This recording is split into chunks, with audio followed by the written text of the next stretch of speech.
Donc on a vu hier et mardi que la pâte à modeler, qu'est-ce qui lui est arrivé? Elle coulait. Et bien aujourd'hui, moi je voudrais qu'on arrive à faire flotter la pâte à modeler et qu'on en fasse un petit bateau. Vous croyez qu'on peut réussir à faire flotter un petit bateau en pâte à modeler? On va essayer? Oui?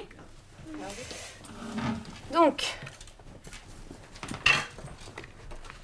je vais vous donner un petit morceau de pâte à modeler. Et puis vous allez essayer de faire un petit bateau. Tiens Marie. Allez, au boulot. Comment on fait un bateau? Alors Marion, elle a trouvé une idée. Ça y est, t'as fini?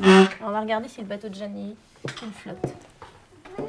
Ah, alors il flotte ou il coule? Il coule. Tant pis, on réessaye. Tu veux essayer? Alors vas-y. On regarde le bateau de Marion. Ah, Il flotte. le bateau de Marion, il flotte. Par contre, il prend un petit peu l'eau. Alors quoi, le tien, il ne flotte pas et celui de Marion, il flotte. Parce qu'il est trop gros. Il est trop gros, tu penses? Eh bien alors, essaye. S'il est trop gros, t'essayes de le faire plus petit peut-être. Regardez, Marion, elle, le dessous de son bateau, il est tout fin. Regarde, Carla, il est beaucoup plus gros, le dessous de son bateau. Marion, elle est sur la bonne voie, je pense, moi. Allez, vas-y, tu le mets tout doucement. Hein. Regardez le bateau de Marion. Il flotte. Alors, qu'est-ce qu'elle a fait, Marion, pour que son bateau flotte? Parce qu'il a des bords. Parce qu'il a des bords. Il a des bords tout autour, son bateau. Tu veux essayer, Lucas? J'ai remonté les bords. Tu as remonté les bords. Alors, vas-y. Tout doucement, hein. Un petit peu. Un petit peu. Parce que ça flotte pas. Ça ne flotte pas, non. Parce que l'eau, ça flotte pas, les patates à modeler. La pâte à modeler, ça ne flotte pas? Bah tiens, regarde. La pâte à modeler, ça ne flotte pas. Et celle-là, est-ce qu'elle flotte? Attends, j'ai essayé de faire comme il dit. De l'aplatir plus? Est-ce qu'ils sont tout gros, les bateaux de Marion? Regardez. Ils sont tout... Petit fin. Oui, ils sont tout fins, les bateaux de Marion. Moi, je pense que si on prend un petit bateau, ben, on va le faire flotter. Je pense. Tu penses qu'avec un plus petit bateau, tu vas le faire flotter? Bah tiens, prends un petit bout de pâte à modeler. On va prendre la pâte à modeler. Alors Hugo, avec un petit bateau, ça va flotter. Ah bah non.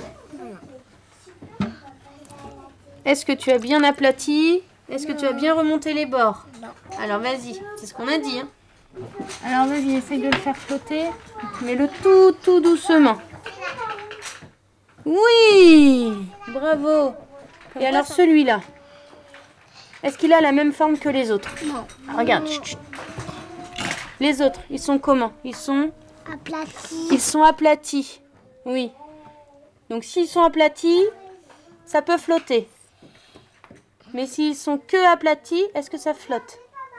Non. Il faut quoi aussi? Vous nous le dire. Et remonter. Le bord. Et remonter les bords. Ouais. Et si on aplatit bien et qu'on remonte les bords et qu'on ne fait pas trop de vagues, ça flotte. Pardon Hugo. Excuse-moi. Il fallait appuyer beaucoup tout au bord.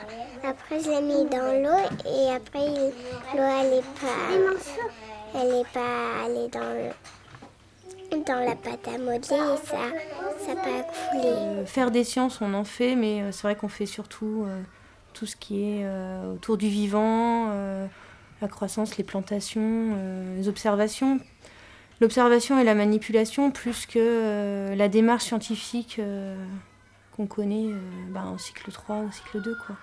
Mais après, la situation était difficile pour les moyens. On est en début d'année, donc c'est vrai que ça reste des grands petits. Hein, donc, ils ont besoin de beaucoup manipuler et de... Voilà, après, ils essaient, on teste, on voit, ça marche pas. Qu'est-ce qu'on peut faire pour que ça marche? Après, ils sont encore un petit peu réservés et ils ont du mal à mettre forcément les mots sur ce qui se passe. Donc sur plusieurs petites séances, en permettant de repasser par l'adulte qui verbalise, qui qui structurent un petit peu leurs pensées, je pense que ce serait plus facile. Et c'est vrai que des situations problèmes en mathématiques, c'est plus facile pour eux de manipuler les noix. Après, des sciences plus physiques sur la matière, tout est plus ou moins une découverte. Quand on a fait ça flotte ou ça coule, pour les petites sections, ça suffit. Le fait de prendre leurs hypothèses, alors est-ce que le bouchon en liège va flotter ? Ils me disent oui, il va flotter, il va rester en haut, il va descendre. Et si je leur repose la question 2 minutes après, ils peuvent me dire le contraire de ce qu'ils m'avaient répondu juste avant. Leurs idées, elles ne sont pas encore bien fixées. Et, c'est plus par... voilà, ils testent, ils essayent, et puis après, à force, ils construisent leur pensée finalement.